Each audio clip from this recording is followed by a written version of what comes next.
My name is John, and I am a nobody. Now, after my money had run out from the royalty check and the Western Allies had left Berlin, I did what I do best. I completely panicked. So I got myself a copy of the local newspaper and scoured it for jobs. And I found a job at the wonderful Cafe Murray, or a job that had been advertised. So I went down there and sat in this beautiful cafe with a huge chandelier and beautifully dressed waitresses and a lovely selection of cakes and stuff. They also did complete meals. And I sat there and I got the interview and I got the job. And the manager of the cafe told me it was because I had sat on my own away from the other applicants. I hadn't even noticed that anybody else was there to apply for the job.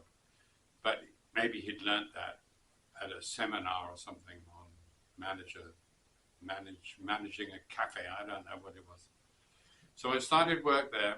It was mostly serving an insatiable machine with plates and cutlery and stuff like that. I had a colleague to assist me, and strangely enough, he would disappear when it was really busy. He would go off and pray.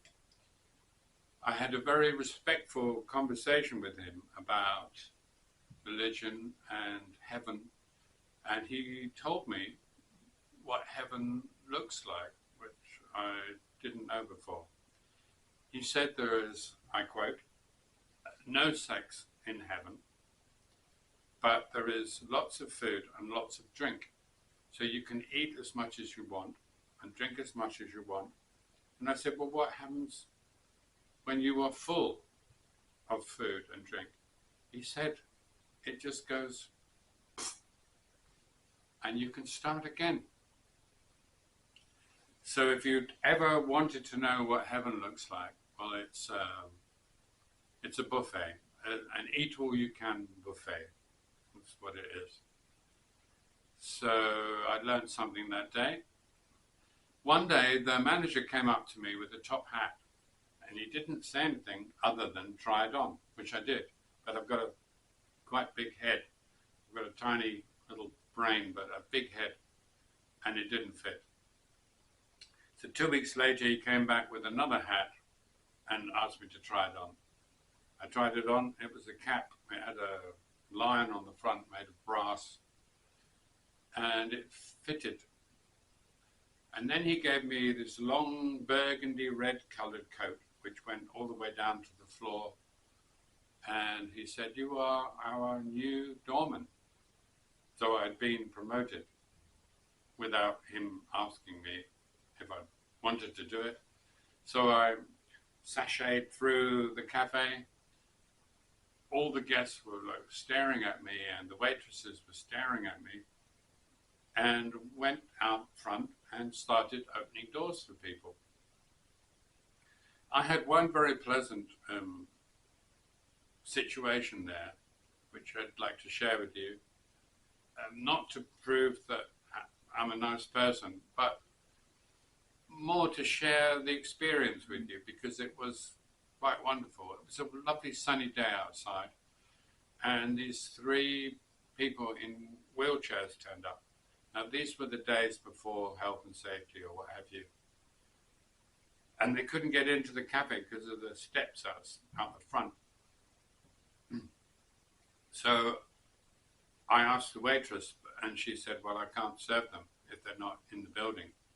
So I decided to serve them. So I went outside with 2 tables and a tablecloth and made it all nice for them. And they sat outside in the sun. It was lovely. And then when they'd finished their lovely afternoon, they wanted to give me a tip. But I said I wasn't interested, which I wasn't. It was a wonderful occasion for me as much as for them. to see them enjoying themselves like that. So after a while, they offered me the job of doorman for life, I quote, fürs Leben. And I politely declined. I didn't want to spend the rest of my life opening doors for other people. And it was a wise decision because a few months later they sold the cafe. And it's now, I think, an H&M clothing store. It's no longer there. But it was a wonderful, wonderful place to be.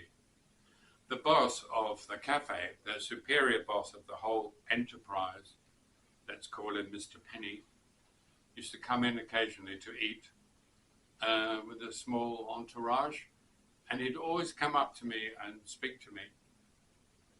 He'd always show me his green card, which is still carried on him, which was a green card from Canada. And he was very proud of that. And he'd sometimes, have a long chat with me about his time in Canada, blah, blah, blah. And one day he came in and I could see the manager was hovering in the background, the manager of the cafe.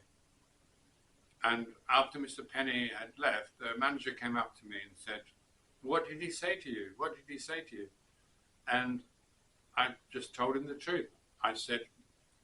He said, if I ever have any problems in this cafe, I should go straight to him. And the manager was very nice to me after that. I had a little newspaper article, which I've still got, photograph of me, and the article stating that I spoke 5 languages fluently. It's just another piece of evidence, if you needed it, to not believe everything you read.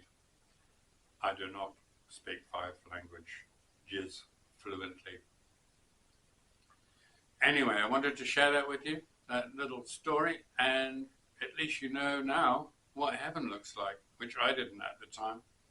So you might have gleaned something from this after all. So I hope to see you in the next one, which I'm sure will be slightly more interesting. Because after I left the Cafe Möhring, I decided to become an English teacher, which I did. The Russians were still in Berlin, even though they had officially left. And it was an interesting time. But that's another story. Okay, you take care of yourselves and those you love.